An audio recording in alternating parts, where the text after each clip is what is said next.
Ukraine पर रूस के हमले का तुरंत असर क्रूड ऑयल पर पड़ा है। गुरुवार को क्रूड का भाव $100 प्रति बैरल पहुंच गया।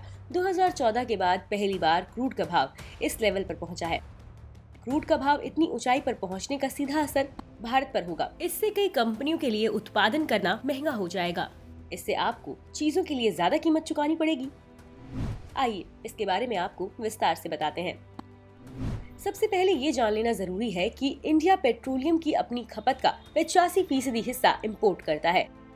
इससे घरेलू बाजार में पेट्रोल और डीजल की कीमतें बढ़ेंगी। साथ ही रोजमर्रा की दूसरी चीजें भी महंगी हो जाएंगी। ट्रांसपोर्टेशन महंगा होगा। इन सब चीजों का सीधा असर महंगाई दर पर पड़ेगा। पहले से ही रिटेल इन्फ्लेशन रेट में बढ़ोतरी का रुख है। इसका असर इंडिया के करंट अकाउंट डेफिसिट पर भी पड़ेगा। इकोनॉमिक सर्वे 2021 से 22 में इंपोर्ट इन्फ्लेशन रिस्क बढ़ने के रिस्क के बारे में बताया गया था।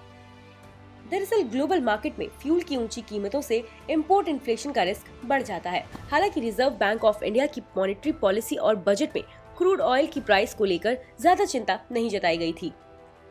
बजट और आरबीआई ने इस साल क्रूड का एवरेज प्राइस $70 से $75 प्रति बैरल रहने का अनुमान जताया था, लेकिन क्रूड की वैश्विक कीमत इस अनुमान से काफी ऊपर निकल चुकी है। क्रूड ऑयल के इंडियन बास्केट का फ्री ऑन बोर्ड प्राइस 16 फरवरी को $94.68 प्रति बैरल था। इंडियन बास्केट में ओमान और दुबई का मिला जुला रूप होता है। इधर इंडियन मार्केट में पेट्रोल और डीजल की कीमतों में 3 नवंबर के बाद से कोई वृद्धि नहीं हुई है। माना जा रहा है कि 10 मार्च को 5 राज्यों के विधानसभा चुनावों के नतीजे आने के बाद पेट्रोल और डीजल की कीमतों में बड़ा उछाल आएगा।